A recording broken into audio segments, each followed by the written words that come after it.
52 பள்ளிவாசல்கள் அல்லாஹுடைய கிருபையில் ஒரு 25 பள்ளிவாசல்கள் வந்திருக்குன்னு நினைக்கிறேன். இன்ஷா அல்லாஹ். கருங்காலக்குடி, பனங்காடி, ஜம்ஜம்பள்ளி, திருவாதூர், கைலம்பட்டி. சொல்லுங்களேன், எந்தெந்த ஊர்ல இருந்து வந்திருக்கீங்க? பள்ளி இமாம்கள் ஃபுல்லாக கைத்துருங்க. மாஷா அல்லாஹ். இப்போ தும்பப்பட்டியும் வந்திருக்கீங்க இன்ஷா அல்லாஹ். சிட்டிக்குள்ள உள்ள உலமாக்கள்ல ஒன்று மதினா பள்ளி, இது வெங்கடேஸ்வரா நகர், நயம்பள்ளி, மோருக்கு போயிருக்காங்க. மாஷா அல்லாஹ். செக்கடி, தக்குவா, சந்தைப்பேட்டை, மூலானா இருக்கிறாங்க. ஏறக்குறைய ஒரு 25 30 மஸ்ஜிதுகள் மாஷா அல்லாஹ் வந்திருக்கீங்க. மிச்சம் 20 மஸ்ஜிதுகள் வந்தாங்க, வந்துட்டு கொஞ்சம் டைமானதுனால விட்டாங்க. இப்போ கண்ணியத்துக்குரிய உலமா பெருமக்களே, இந்த ஜமியத்துல் உலமா ஹிந்த் அப்படிங்கிற ஒரு அமைப்பானது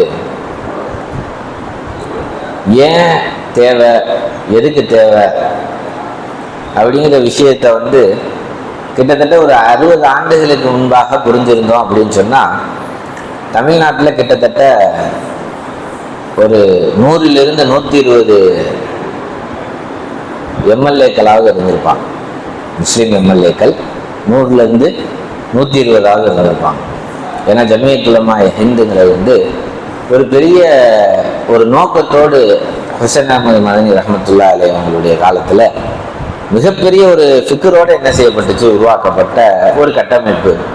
இப்போ இப்படியாப்பட்ட கட்டமைப்பு 100 வருடம் கழித்து இப்பொழுதுதான் நம்ம விளங்குறோம்னு சொன்னால், இது உண்மையிலேயே பலகீனமான விஷயம். ஒரு உம்மத்தே முஸ்லிமாவுடைய மிகப்பெரிய பலகீனம் என்னன்னு சொன்னால், இவ்வளோ பெரிய ஒரு பிரம்மாண்ட கட்டமைப்பை பற்றி அறிமுகப்படுத்துறதுக்கு எத்தனை வருஷங்க ஆச்சு? மேலூருக்கு அறிமுகப்படுத்துறதுக்கு கிட்டத்தட்ட 100 ஆண்டுகள். மிக தூரமான விஷயம். ஆனால் மற்ற எத்தனையோ அமைப்புகள் இருக்கு, அதனுடைய வீரியமும் அதனுடைய இதுவும் கிட்டத்தட்ட ஒரு 10 ஆண்டுகள்ல இந்தியா ஃபுல்லா போயிடுச்சு. அந்த அமைப்புகளை குறிப்பிட வேண்டிய அவசியம் இல்லை. ஆனா 10 ஆண்டுகள்ல எல்லா இடத்துலையும் அதற்கான உறுப்பினர்கள், அதற்கான தலைவர்கள், அதற்கான அந்த கட்டமைப்பு எல்லா இடத்துலையும் ஏற்படுத்தப்பட்டுருச்சு. அதனால இப்ப அவங்க 100 எம்எல்ஏக்கள் இருக்காங்க. அதனால அவங்க இப்ப 100 எம்எல்ஏக்கள் இருக்காங்க. இருந்துச்சுன்னா நம்ம இருந்திருப்போம் என்பதில் மாற்று கருத்து இல்லை. இந்த ஜமியத்துல் உலமாவுடைய ஒரு மிகப்பெரிய நோக்கம் என்ன அப்படின்னு சொன்னா, ஹஸரத் ஹுசைன் அஹ்மது மதனி ரஹ்மத்துல்லாஹி அலைஹி அவங்கள கைது செய்து ஆங்கிலேயர்கள் நிறுத்துறாங்க. நிறுத்தி அந்த நீதிபதி அந்த குற்றவாளி கூண்டில் நிறுத்தி கேள்வி கேட்கும் பொழுது, ஹுசைன் அஹ்மது மதனி, நீங்க ஆங்கிலேயர்களோடு படையிலே சேருவது ஹராம் என்று ஃபத்வா கொடுத்திருக்கீங்க.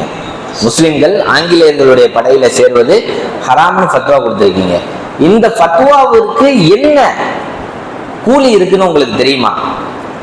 உங்களுடைய உயிர் பறிக்கப்படுமே தெரியுமா என்று கேட்கும் பொழுது, நாங்கள் தேவபந்திலிருந்து கஃன் துணியோடு தான் வந்திருக்கிறோம். நாங்கள் தேவபந்தில இந்த சுதந்திர போராட்டத்தில் ஒரு மிகப்பெரிய பங்களிப்பு. நாங்கள் தேவபந்தில இருந்து கஃன் துணியோடு தான் நாங்கள் என்ன செஞ்சிருக்கோம், வந்திருக்கோம் சொன்னோன்னு அந்த நீதிபதி ஆடி போயிட்டார். அப்ப அப்படிப்பட்ட ஒரு அற்புதமான ஒரு கட்டமைப்பு மாஷா அல்லாஹ் இன்னைக்கு நம்மளுடைய மேலூர் வட்டாரத்துக்கு வந்திருக்கு அப்படின்னு சொன்னா, இதனுடைய அஜெண்டாக்கள், இதனுடைய தேவைகள், இதனுடைய எதிர்பார்ப்புகள், இதை நம்ம முழுமையாக உள்வாங்கி அதை பூர்த்தி செய்து, இது ஒரு பதவிக்காக வேண்டியோ ஒரு மோகத்துக்காக வேண்டியோ உள்ள கட்டமைப்பு அல்ல. இது முழுக்க முழுக்க என்னன்னு சொன்னா, இந்த உம்மத்தே முஸ்லிமாவை பாதுகாக்கக்கூடிய, இந்த இஸ்லாமிய தீன இஸ்லாமை பாதுகாக்கக்கூடிய, அதுவும் இந்தியாவிலே அதனுடைய தரத்தையும் அதனுடைய உயர்வையும் நிலைநாட்டக்கூடிய ஒரு மிகப்பெரிய ஒரு பொறுப்பை எடுத்த இந்த அமைப்பு, இந்த ஜமியத்துல் உலமா ஹிந்துடைய அமைப்பு. இன்ஷா அல்லாஹ் இது மதுரை மாவட்டத்துடைய நிர்வாகம் என்ன செய்யப்பட்டுச்சு, ஒரு 9 மாதங்களுக்கு முன்பாக மௌலானா மன்சூர் காசிபி தாமாத்து பரக்காத்துக்கும் அவங்க என்ன செஞ்சாங்க, ஆரம்பிச்சு வச்சாங்க. அதில் தலைவராக மத்பிற்கும் பாசத்துக்கும் உரிய மௌலானா உஸ்மான் அலி காஷிப் ஹசரத் அவங்க வந்து மதுரை மாவட்ட ஜமியத் உலமாவுடைய தலைவராகவும், அடியன் அல்லாவுடைய கிருபையில மதுரை மாவட்ட ஜமியத் உலமாவுடைய செயலாளராகவும், மௌலானா மௌலவி சுல்தான் அன்வாரி ஹசரத் அவங்க வந்து ஜமியத் உலமாவுடைய பொருளாளராகவும், அதே போன்று அபுல் ஹசன் மௌலானா அவர்கள், அதே போன்று இப்ராஹிம் காஷிபி ஹசரத் அவங்க, அதே போல் நம்முடைய ஷம்சுதீன் மௌலானா செக்கடி பள்ளிவாசல் அவங்க துணை செயலாளராக, துணை பொருளாளராக, துணை தலைவராக என்ன செய்கிறாங்க இருக்கிறாங்க. இப்போ அல்லாஹ்வுடைய கிருபையில மேலூரில் 13 வட்டாரங்கள் வச்சு, மதுரையில் 13 வட்டாரங்கள் இருக்கு. இப்போ மாவட்ட அளவில் அமைச்சாச்சு. இப்போ வட்டார அளவில் அமைக்கணுமா இல்லையா? அதனால முதல் வட்டாரமாக எது அமைக்கப்படுது அப்படின்னு சொன்னா நம்ம மேலூர் வட்டாரம் இன்ஷா அல்லாஹ் முதல் வட்டாரமாக அமைக்கப்படும்.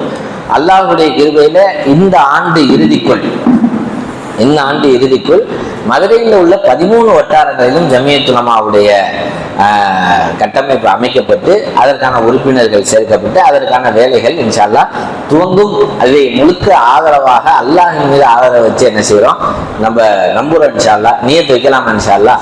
அப்ப இங்க உள்ள செயல்பாடுகள் இன்ஷா அல்லாஹ் என்ன செய்யணும், மற்ற இடங்கள்லையும் தூண்டும். இது யாருக்கும் எதிர்ப்பான அமைப்போ அல்லது யாருக்கும் முரணான அமைப்போ அல்லது யாரையும் வீழ்த்த வேண்டும் என்ற எண்ணத்தில் உள்ள அமைப்போ கிடையாது. முழுக்க முழுக்க மக்களுக்கு சேவை செய்ய வேண்டும் என்ற ஒரு கட்டமைப்புல மாஷா அல்லாஹ் நீங்கள் எல்லாம் இருப்பதன் காரணமாக இந்த சேவையை அழகாகவும் சிறப்பாகவும் செய்யலாம் அப்படிங்கிற ஒரு முழு நம்பிக்கை இருக்கு. இன்ஷா அல்லாஹ் நியத் வைப்போமா? அல்லாஹ் தஆலா அப்படிப்பட்ட நல்ல தௌஃபீகை நம்ம அனைவருக்கும் தந்தருவானாக.